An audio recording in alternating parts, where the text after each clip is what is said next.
গণতন্ত্র পুনরুদ্ধার আন্দোলনে শহীদ রাকিব ও শহীদ সাব্বির হত্যার বিচারের দাবিতে ঝিনাইদহের পায়রা চত্বর এলাকায় গণসমাবেশ করে বিএনপি। প্রতিকূল আবহাওয়া উপেক্ষা করে খণ্ড খণ্ড মিছিল নিয়ে সমাবেশে যোগ দেন দলের নেতাকর্মী সহ বিভিন্ন শ্রেণী পেশার মানুষ।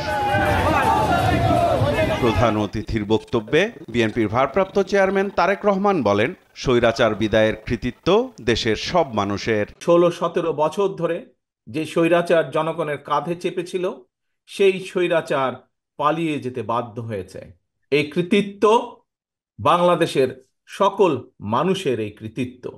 দেশের শূন্যতায় দায়িত্ব নেয়া অন্তর্বর্তী সরকারের প্রতি জনগণ ও রাজনৈতিক দলগুলোর সমর্থন ভবিষ্যতেও অব্যাহত থাকবে জানিয়ে দ্রুত একটি রোডম্যাপ দেওয়ার আহ্বানও জানান তিনি। অন্তর্বর্তীকালীন সরকার তাদের প্রতি অর্পিত যে দায়িত্ব, আর সেটা যথাযথভাবে পালনের জন্য যে রোড ম্যাপ সেটি নির্দিষ্ট করতে হবে, তাদের প্রতি আমাদের আস্থাকে প্রশ্নহীন রাখার চ্যালেঞ্জ কিন্তু তাদেরকেই নিতে হবে। আমরা আমাদেরকে বাস্তবতা বিবেচনায় পরিষ্কারভাবে আমাদেরকে বুঝতে হবে যে সব পরিবর্তন সাধন যেমন তাদের পক্ষে সম্ভব নয়, তেমনি এমন দায়িত্ব তাদের কাঁধে নেওয়া সঙ্গত হবে না যেটা তারা বহন করতে সক্ষম নন। পতিত স্বৈরাচারের উচ্ছিষ্টভোগী প্রশাসনের কারণে বড় ধরনের বিপর্যয়ের আগেই অন্তর্বর্তী সরকারকে সাবধান হওয়ার আহ্বান জানান তারেক রহমান।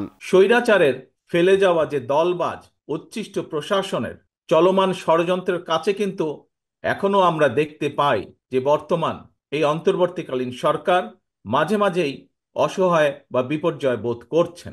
এর অবসান যদি না হয় তাহলে দেখা যাবে যে এদের বেড়াজালে আবদ্ধ বর্তমান অন্তর্বর্তীকালীন সরকার ছোট ছোট বিপর্যয়কে একসময় মহাবিপদ হিসাবে নিজেদের সামনে দেখতে পাবেন।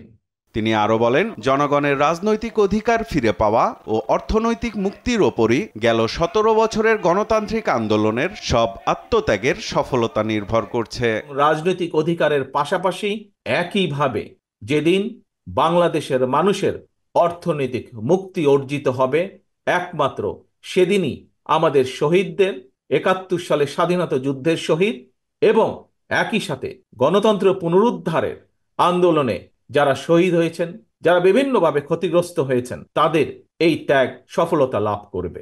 জনগণের প্রত্যাশা অনুযায়ী ভবিষ্যতে নিরাপদ ও বৈষম্যহীন দেশ গড়ার প্রত্যয় জানান বিএনপির ভারপ্রাপ্ত চেয়ারম্যান।